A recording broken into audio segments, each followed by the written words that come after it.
Ravi de vous retrouver pour un nouveau numéro de K1 avec au sommaire de notre émission cette semaine le choc dans la compétition messieurs entre le Racing et le White Ducks qui se disputent les 2e et 3e places. Dans la compétition féminine, nous avons suivi le Dragon qui recevait le Wellington, une répétition avant les demi-finales des playoffs. On découvre tout de suite en images le grand résumé du choc de cette semaine, Racing White Ducks.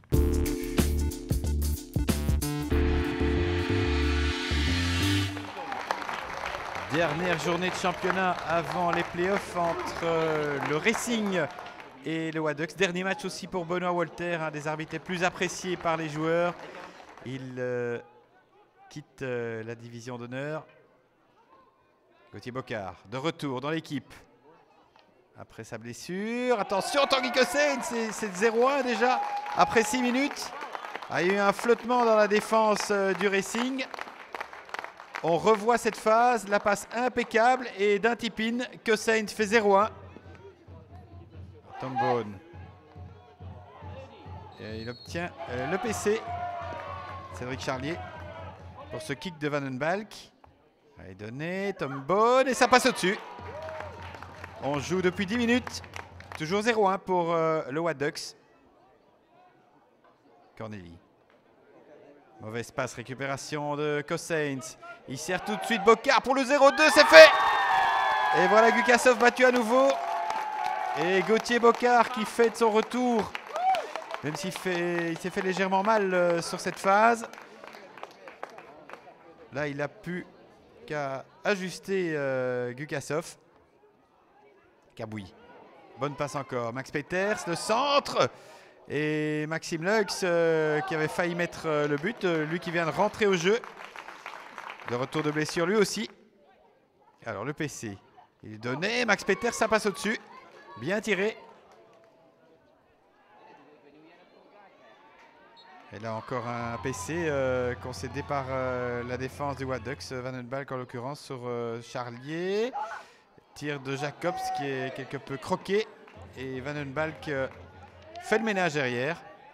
Alors Bone. Vandenbalk encore qui se bat comme un lion. Et voilà, c'est déjà la fin de cette première mi-temps. Un Racing bien pâle décidément. Alors le PC. Oh, Cossain. Bel arrêt en 2 temps de Gukasov. Avec un nouveau PC signalé par l'arbitre. Cossain à nouveau. Et à côté cette fois-ci. Bonne défense. Trojens. Les cartes sur Lynch. Trojens à nouveau. Il y a un bon coup à jouer. Dallons, mais Vanache est bien sorti. Et il ne peut profiter de cette passe. C'est pas fini. Vandenbalk dégage. Et ce sera un PC, dit l'arbitre. Alors, c'est des Cabouilles en lutte avec Vanessa. Récupération de Tom Bone. Qui se bat avec Alexandre Depot. Bien joué de la part de Tom Bone. C'est très joli. Van Est. Et il obtient le PC. Les Racingmen n'ont pas eu beaucoup d'efficacité pour le moment sur penalty corner. Alors on rejoue sur Tom Bone et c'est but. Un superbe slay plein plafond. Et Nicolas Dumont ne peut pas sortir cette balle. Vincent Vanache non plus. C'est donc 1-2. Bone remet le Racing dans la rencontre. Attention, perte de balle là. C'est joué rapidement. Van Est, il est arrêté fautivement par Cuvelier. Que dit l'arbitre? Il pourrait donner un PC là-dessus. C'est ce qu'il fait. Tom Bone. Et ça passe au-dessus.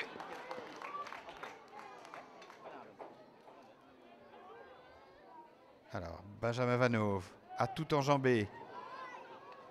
Il parvient encore à passer. Bocard est légèrement trop croisé, mais la phase était belle.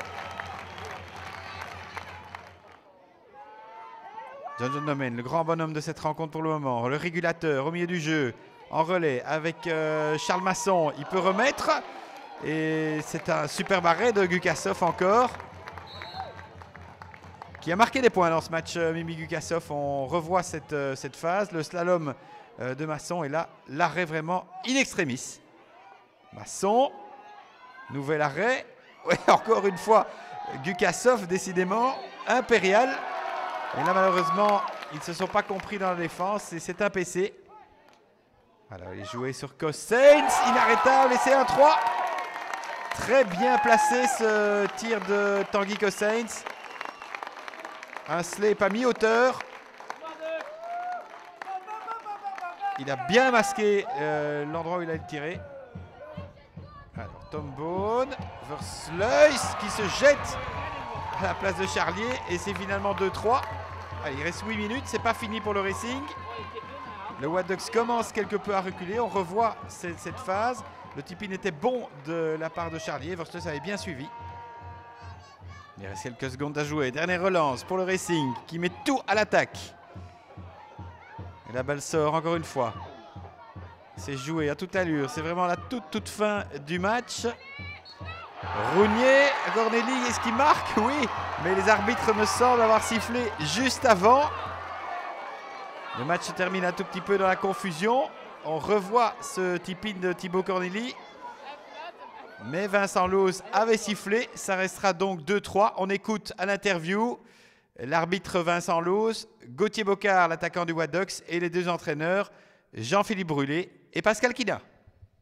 Wat belangrijk is de chronometer. Dus vanaf het moment dat de 35 minuten voorbij zijn, moet ik fluiten. Dus de bal vertrok juist op het moment dat ik floot. Daarna werd aangeraakt en goal, maar ja, juist buiten de tijd. Dus voor mij is het 35 en 1 à 2 seconden. Dus het is geen goal. C'était aussi le dernier match de votre collègue Benoît Walter aujourd'hui.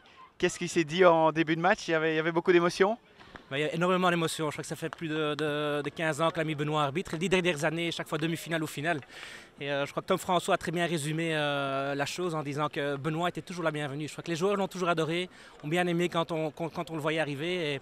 C'est un type super, très humain et un type extraordinaire. Dommage qu'il arrive. Il est parti par la grande porte, il a fait un tout bon match, vous aussi d'ailleurs. C'est toujours agréable pour les joueurs d'avoir ce niveau-là d'arbitrage.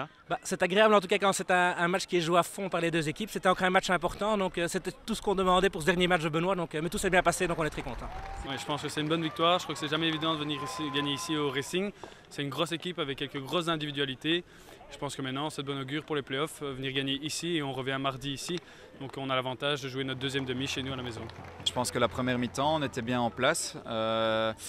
On avait beaucoup la possession de la balle et on a fait 3 erreurs. Et sur les 3 erreurs, il marque 2 goals. Donc les erreurs se payent vraiment en cash. En deuxième mi-temps, on a pris plus de risques en se disant on n'a quand même plus rien à perdre. Et la deuxième mi-temps a été fructueuse. Et puis c'est clair que c'est cette demi-seconde qui manque. Je pense que l'arbitre siffle quand notre joueur touche la balle. En même temps, c'est la règle, quand c'est fini, c'est fini. Donc voilà, mais on peut s'en vouloir qu'à nous-mêmes. Voilà. Vous aviez ce match en main à 0-2, et puis un petit 10 minutes de flottement. Là, vous avez un peu reculé dans le jeu. Puis vous êtes retrouvé grâce à un bon PC et 2-3 phases offensives. Et de nouveau, ce pressing en fin de match. Donc on a chaque fois un peu galvaudé l'avantage qu'on avait. Oui, je trouve, mais c'est un de nos défauts depuis le début du championnat. Et bon, maintenant, on sait que c'est bien de l'avoir eu aujourd'hui et de pouvoir montrer comment ils sont sortis de la situation. Donc une grande chance quand même d'avoir le White Ducks en EHL, hein. C'est quand même mieux parti que l'année passée. C'est mieux parti, oui. On a une meilleure équipe aussi.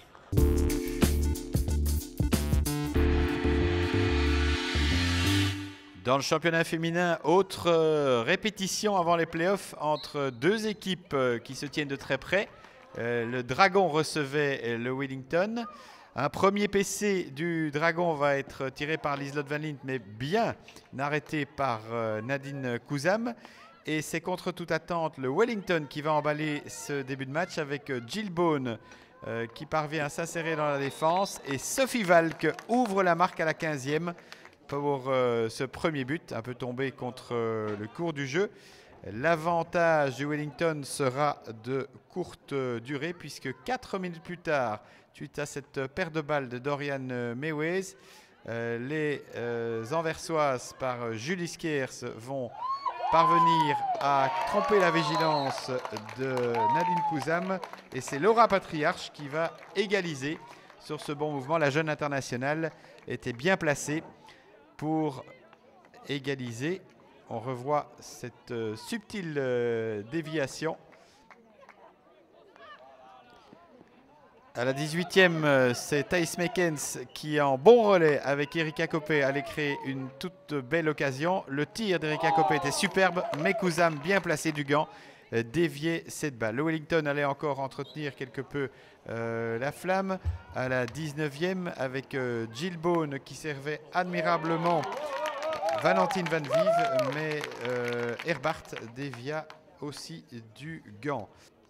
À 5 minutes de la mi-temps, Émilie Calderon en relais avec Émilie Signa allait d'une passe tranchante trouver Justine De Voort qui donnait l'avantage à ses couleurs. Bien suivi cette phase de la part de Justine De Voort. On revoit le petit passage entre les jambes de Nadine Couzam. Morgane Wouch tentera encore d'égaliser juste avant la mi-temps, mais Herbart était attentive.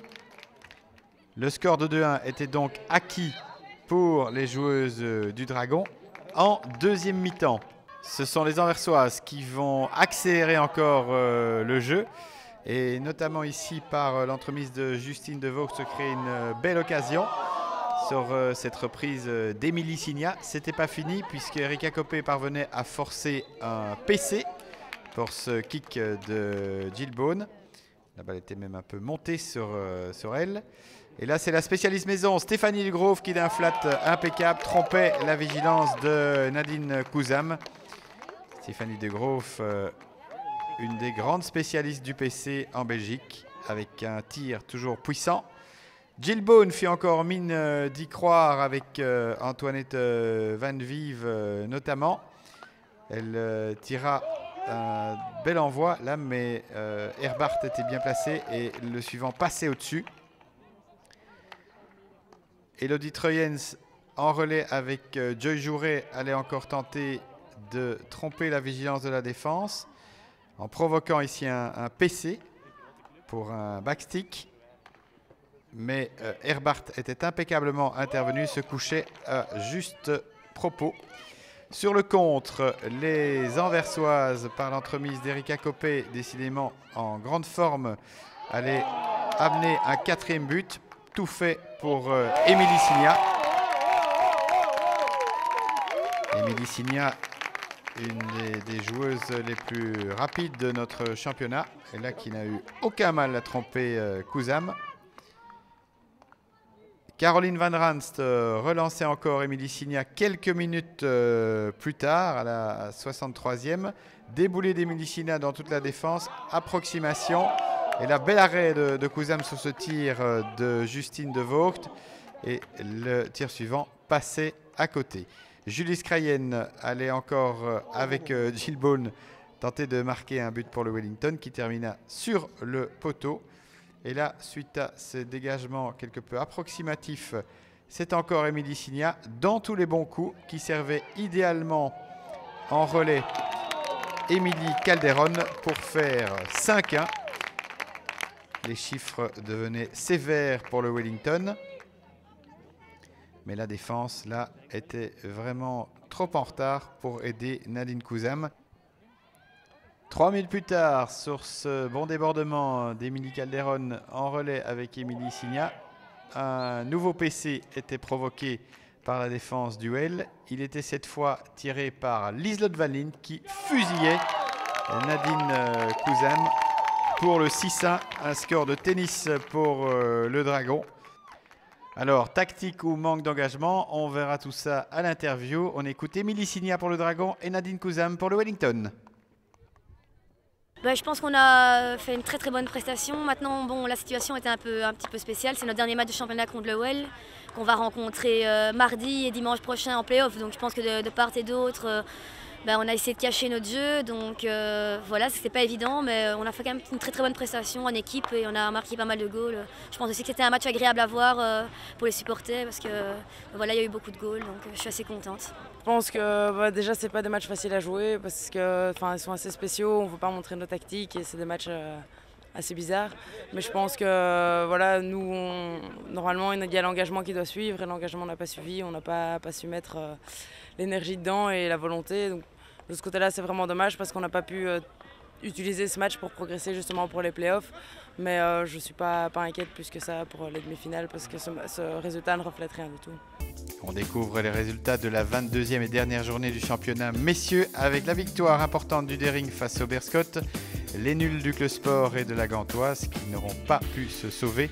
La défaite du Racing, vous l'avez vu, le nul de Leuven au Brax et la petite victoire du Dragon face à l'Héraclès. Au classement général, les 4 premiers se rencontreront en aller-retour pour ces demi-finales de play-off. Uccle Sport et la Gantoise joueront en Division 1. Tout le contraire du Pingouin et de l'Oré qui rejoignent l'élite. Le Dering sera barragiste avec l'Héraclès. Dans la compétition féminine, on découvre les résultats de la dernière journée avec les larges succès du Dragon, de l'Antwerp, du Brax et du Pingouin. La belle victoire de la Gantoise dans le match face aux Wadducks, mais pas suffisante pour accrocher la 4e place. Les 4 premiers jouent les demi-finales des playoffs. Le Léo descend en Division 1. Sont montants l'Oré, l'Héraclès et Leuven. Le Victory disputera les barrages. Pour les playoffs, les demi-finales ont eu lieu en 2 matchs. Le premier match a eu lieu le 1er mai avec des succès chez les messieurs du Dragon et du Racing et chez les dames du Wellington qui a pris sa revanche et de l'Antwerp qui a fait un grand pas vers la finale. Retour les 5 et 6 mai prochains. C'est la fin de votre émission Hockey One. On se retrouve la semaine prochaine pour un prochain numéro déjà consacré aux demi-finales des playoffs. D'ici là, passez une bonne semaine, portez-vous bien et vive le hockey!